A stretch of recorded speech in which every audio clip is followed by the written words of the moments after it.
नमस्कार, capital TV Uttar Pradesh देख रहे हैं आप। मैं हूं आपके साथ राधिका राज। आज इस स्पेशल स्टोरी में बात करेंगे बसपा की। जी हां, उपचुनाव में तो बसपा स्पॉटलाइट तो छोड़िए, उसके इर्द गिर्द भी नजर नहीं आई। परिणाम देखकर ऐसा लग रहा था जो बसपा यूपी के उपचुनाव में पहली बार कूदी है उनको कूदना ही नहीं चाहिए था, क्योंकि उनका हाथी तो चला ही नहीं। खैर, उपचुनाव में तो बसपा दिखी नहीं, लेकिन आज हम उनको अपनी स्पेशल स्टोरी में स्पॉटलाइट में लाएंगे और बताएंगे आपको उपचुनाव में बसपा क्यों हारी, कैसे हारी और अब उनकी आगे की रणनीति क्या है जो उनको हाथी को सुस्त से तंदुरुस्त बनाएगा।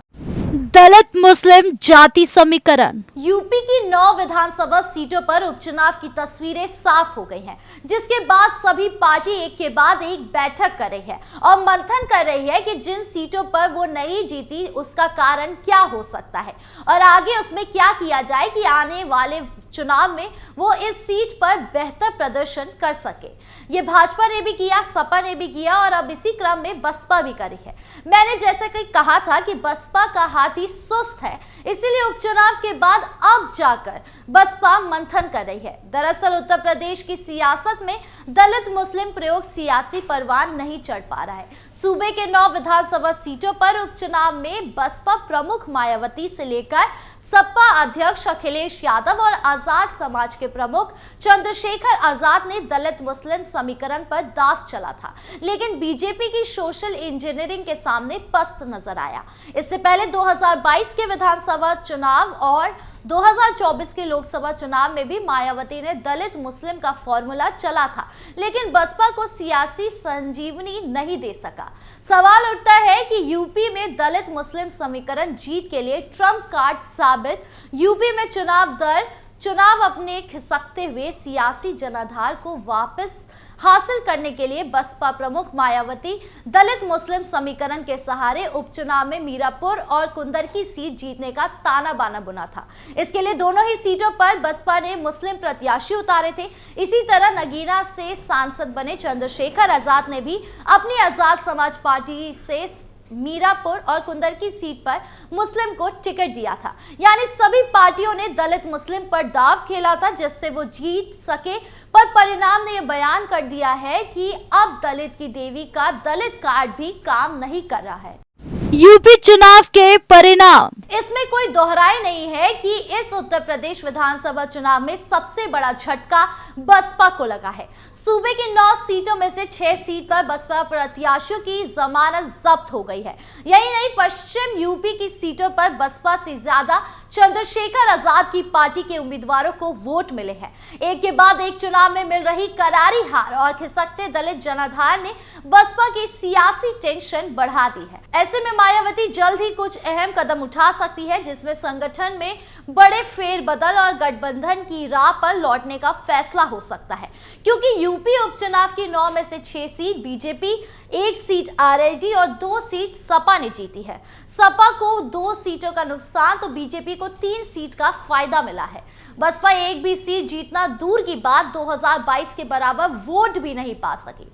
कुंदर की सीट पर लगभग 1000 वोट, मीरापुर सीट पर लगभग 3000 वोट और सीसामऊ सीट पर 1400 वोट बसपा को मिले हैं। यही नहीं, गाजियाबाद में भी बसपा 10,000 वोट पर ही सिमट कर रह गई और खैर कठेरी सीट पर बसपा की जगह सपा ने ले ली। इस बार बसपा की स्थिति ज्यादा खराब। बसपा का इस तरह का सियासी हसद मीरापुर, कुंदर की और सीसामऊ सीटों पर कभी नहीं रहा। कुंदर की सीट बसपा 2 बार जीत चुकी है तो मीरापुर सीट पर उसके विधायक रहे। सीसामऊ सीट पर इतना कम वोट बसपा को कभी नहीं मिला। उपचुनाव नतीजे से ये बात भी साफ हो गई है कि बसपा का अपना कोर वोट बैंक जाटव समुदाय भी मायावती की पकड़ से बाहर निकल रहा है और नए सियासी विकल्प की तलाश में है। यही वजह है कि उपचुनाव की हार में बसपा प्रमुख मायावती को चिंता में डाल दिया है। मायावती ने भले ही उपचुनाव न लड़ने का ऐलान कर दिया हो, लेकिन अपने कोऑर्डिनेटर से फीडबैक लेना शुरू कर दिया है। सूत्रों की माने तो बसपा प्रमुख ने उपचुनाव वाली सीटों की जिम्मेदारी संभाल रहे कोऑर्डिनेटर से रिपोर्ट मांगी है। यूपी से बाहर काम देख रहे सभी कोऑर्डिनेटर की बैठक बुलाई है। इसके अलावा यूपी में बसपा के संगठन का जिम्मा संभालने वाले सभी 56 प्रमुख कोऑर्डिनेटर्स और उनके साथ काम देख रहे पार्टी नेताओं की भी मीटिंग है। माना जा रहा है कि कई प्रमुख कोऑर्डिनेटर्स को संगठन से छुट्टी हो सकती है और उसकी जगह पर युवा नेता को लगाया जा सकता है। यानी अब मायावती हाथी को फुर्ती देने में जुटी हुई है और ऐसे में वो संगठन में बदलाव भी कर रही है। संगठन में बदलाव पर काम शुरू किया। दरअसल मायावती ने बसपा संगठन में बदलाव का काम भी शुरू कर दिया है। झारखंड में पार्टी संगठन का काम देख रहे गया शरण दिनकर को बुलाकर कानपुर की जिम्मेदारी सौंपी है। धर्मवीर अशोक को पूर्वांचल से हटाकर बुंदेलखंड में लगाया गया है। ऐसी कई नेताओं को उनके मंडल से हटाकर अलग अलग क्षेत्रों में लगाया गया है। तो वही चंद्रशेखर आजाद के बढ़ते सियासी आधार को रोकने के लिए मायावती कई बड़े अहम कदम उठाने की दिशा में उनकी मंथन शुरू कर दिया गया है, जिससे कुछ बातें साफ हो रही हैं, जैसे कि बसपा के एक बड़े नेता ने नाम न छापने की शर्त पर उत्तर प्रदेश में बसपा का संगठन पूरी तरह से कमजोर पड़ चुका है, जिसकी वजह से पार्टी प्रत्याशी चुनाव में जीत नहीं पा रहे हैं। संगठन को मजबूत करने के लिए तमाम कवायदें असर नहीं दिखा रही है। पार्टी के अधिकतर बड़े नेता सक्रिय नहीं है। उनकी भूमिका केवल प्रत्याशियों का चयन करने तक सीमित रह गई है। पार्टी की सदस्यता शुल्क की राशि कम करने का कोई खास फायदा नहीं मिला है। इस तमाम कारणों से मायावती को समझ आ गया है कि संगठन में बदलाव के बिना बसपा का दोबारा से खड़ा होना मुश्किल है। अकेले चुनाव लड़ने का दाव उल्टा पड़ा। बसपा का अकेले चुनाव लड़ने का दाव भी लगातार यूपी में उल्टा पड़ता जा रहा है। 2022 विधानसभा चुनाव में पार्टी को सिर्फ बलिया की रसड़ा विधानसभा सीट पर जीत मिली थी। 2024 के लोकसभा चुनाव एक भी सीट नहीं जीत सकी और उपचुनाव में बसपा का खाता खुलना दूर की बात है, उसका अपना सियासी जनाधार भी खिसक गया है। एक के बाद एक चुनाव में मिल रही हार के चलते पार्टी को किसी दूसरे दल से गठबंधन नहीं करने का अपना फैसला बदलना पड़ सकता है। गठबंधन में बसपा को भले ही सत्ता हासिल ना हो सके, पार्टी के सियासी अस्तित्व बचाने के लिए सांसद और विधायक मिल सकते हैं। बसपा की सियासत को करीब से जानने वाले सैयद कासिम बताते हैं कि मौजूदा राजनीति में बिना गठबंधन के बसपा का सियासी उभार आसान नहीं है। बीजेपी और सपा जैसी पार्टियां गठबंधन करके राजनीति कर रही है, तो बसपा को परहेज नहीं होना चाहिए। मायावती के अपना जनाधार और बसपा के सियासी अस्तित्व के बचाए रखने है तो गठबंधन की राजनीति पर लौटना पड़ेगा, वरना बचा कुचा वोट भी खिसक जाएगा। बसपा के तमाम वरिष्ठ नेता भी चाहते हैं कि किसी भी दल से चुनावी गठबंधन नहीं करने का पुराना फैसला मायावती को पलटना चाहिए। तो अब देखना होगा कि क्या मायावती वापस भीड़ में चलेगी और अगर गठबंधन में गई तो क्या होगा। गठबंधन में वापस लौट सकती है मायावती। कासिम कहते हैं कि यूपी उपचुनाव के नतीजे के बाद मायावती भी इस बात को सोचने के लिए मजबूर हो गई है। माना जा रहा है कि मायावती अब एकला चले की राह के बजाय गठबंधन की राह पर लौटने का फैसला कर सकती है।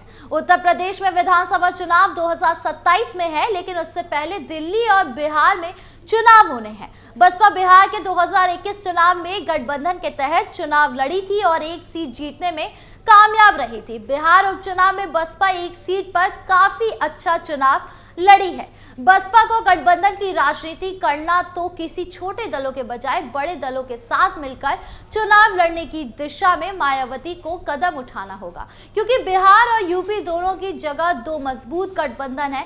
बसपा को इन्हीं दो गठबंधन में से किसी गठबंधन के साथ जाने की दिशा में सोचना चाहिए, क्योंकि वोटिंग पैटर्न बता रहा है कि मतदाता बीजेपी को सत्ता में बनाए रखने के लिए वोटिंग करते हैं या फिर उसे हटाने के लिए करते हैं। इन तमाम बातों को समझने के बाद अब देखते हैं कि मायावती की करारी हार के बाद उनका बैठक करना उनके हाथी की सोच से तंदुरुस्त बनाएगा या नहीं, या फिर पार्टी सफा चट हो जाएगी। आपको क्या लगता है, कमेंट बॉक्स में जरूर बताएं। वीडियो अच्छी लगी हो तो लाइक शेयर करें और चैनल को सब्सक्राइब करना ना भूलें। नमस्कार।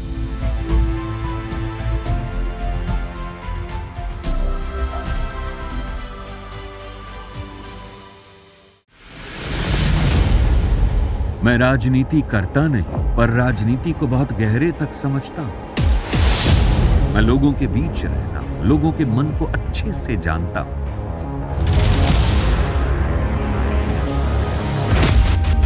पब्लिक और पॉलिटिक्स की हर नब्ज को खूब पहचानता हूं। संघर्ष की सियासत से सत्ता के सिंहासन तक मैं हर खबर से खरा सच निकालता हूं। ना कोई दौड़, ना कोई race. Capital TV, Uttar Pradesh.